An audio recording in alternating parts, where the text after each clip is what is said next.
Hi, I'm Matt Sargent. I started the Sex Drugs and HIV project in 1995.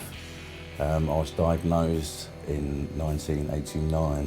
The charities that helped me in my journey through life, I decided to give something back to them. So I called a lot of my friends, musicians that I'd met backstage on the road. Most of the people on the album were people that I knew. They were just friends. They were support bands, or we'd supported them, or we'd met them backstage at other people's gigs. It's like a little family. Everybody donated their time and their talents for nothing, which is brilliant. I think musicians are the only people in the world who will do things for absolutely nothing. In a way, it's enough, but also it really looks heavy. All these bands, fucking. Everyone signed the big poster, which is kind of like a big thing that we had up on the wall, which is kind of like a gentleman's agreement, and absolute respect. It was nice. They left their comments, and it's brilliant.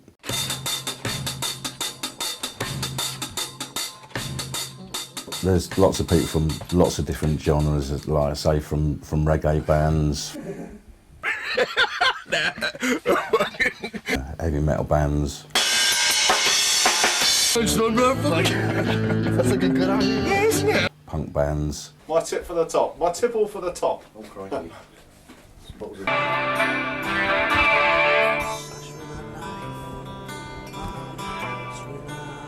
And bands from the 60s like Jim McCarthy from the Yardbirds. He came down the studio and bumped into Dick Taylor from the Pretty Things, and they were old friends, so they had a little jam. It was great. There's also been some more current bands like Baby Shambles, musicians from The Prodigy. Good job you looked out. I'd have been sitting here for another half hour.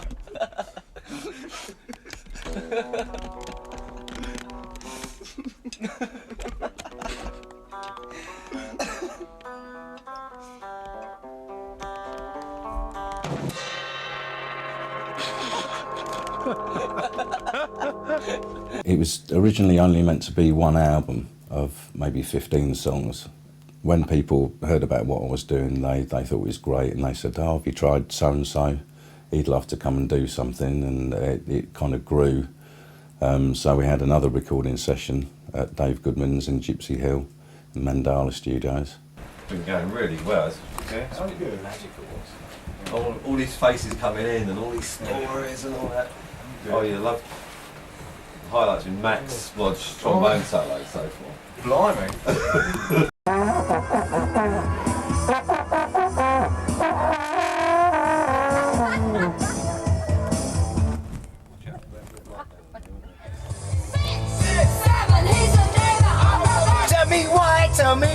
Tell me why you have to lie. Tell me why did Bobby buy? Why did you rob the pie? I got it sorted now. You're getting the hang of it, yeah. I got the hang of it. Get your head out of my meat pie. Marky Smith from The Fall was funny. He arrived early, and there was a couple of musicians before him, so he went off down the pub.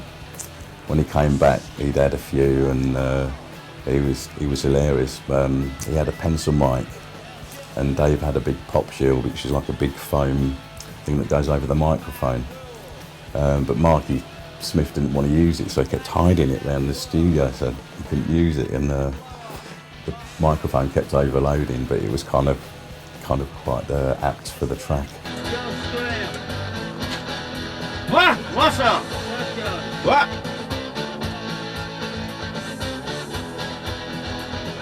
What? What? You coming to do? Can't hear. When Tony Hadley turned up at the studio, Dave Goodman's house was being used as a surveillance place. There's a guy over the road who was a suspected murderer.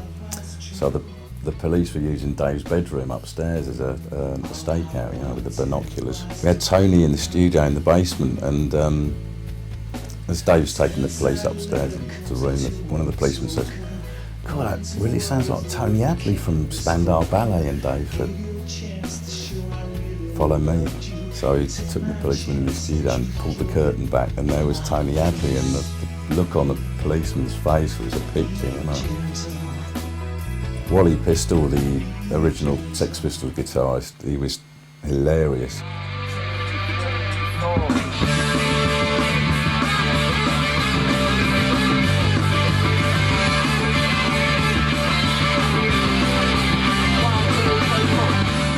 That's why when he's around with me, because they'll come up with me like in my bedroom. It's madness, isn't it? But they come up in the bedroom like because they like hanging out with me. You know, they think I don't know why, but they think you know, yeah, fucking, I'll go and see him. Like even Satan, crazy, isn't it? He was telling all these stories about when Satan used to wake him up in his bedroom. Yeah, but see, when all he said, I thought, now listen, I know it sounds very weird and everything, but like, I was prepared to go out with him, you know, like both of us, and he backed off. He did, right. He backed off. He said, you leave me alone and I'll leave you alone. Yeah. And I thought, well, I told you this before, ages ago. He said, I'm not lying. He said, you leave me alone and I'll leave you alone. But does your bed still rattle at night? Sometimes no, it's all stopped. No, it doesn't rattle. I told you that was a spirit trying to wake me up. Oh. Because you know I like sleeping a lot. I can't be bothered to fucking get up and they want me to do something. I love it here. There's a plate. I need to smash plates. I need to smash my plates. I need to grow a moustache, quick. Hey!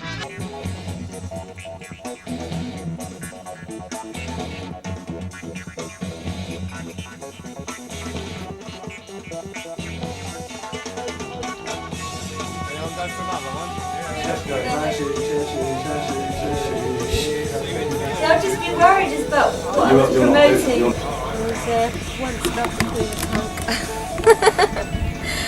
And then I became a Hare Krishna and I was called a high priestess.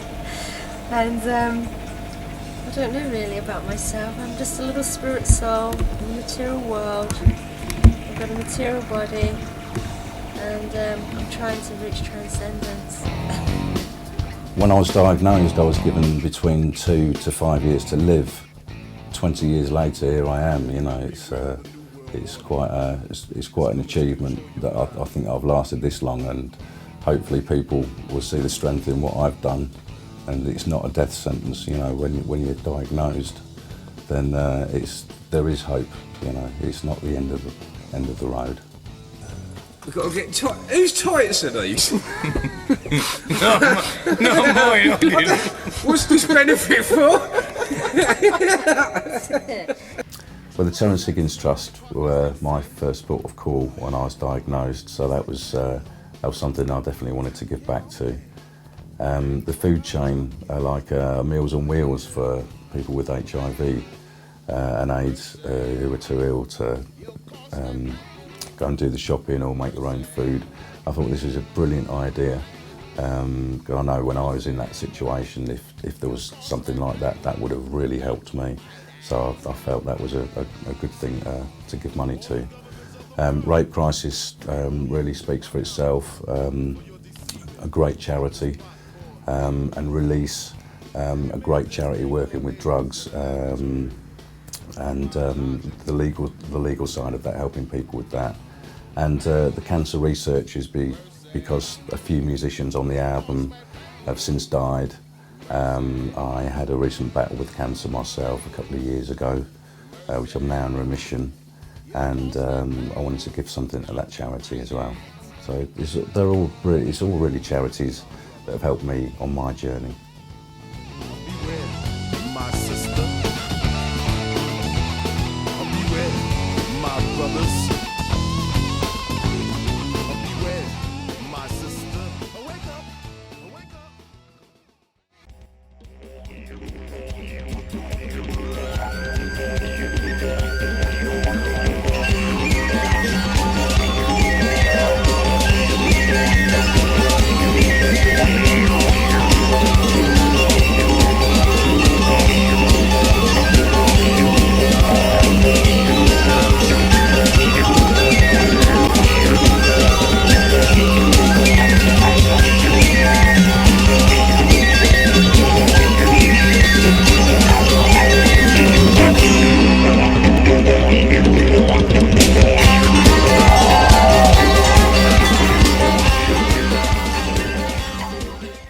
finished all the recordings for the songs. I've got to glue them all together, mix it again at Abbey Road like we did with the first album, and finish the videos for the songs.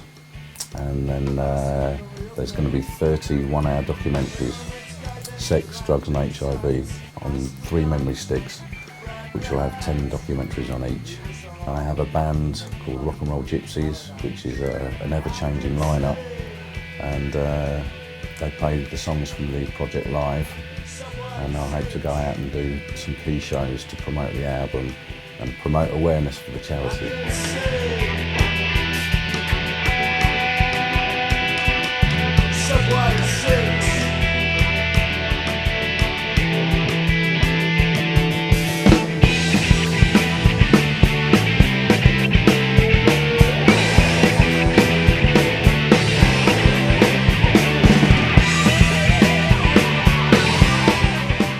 There's been loads of interest.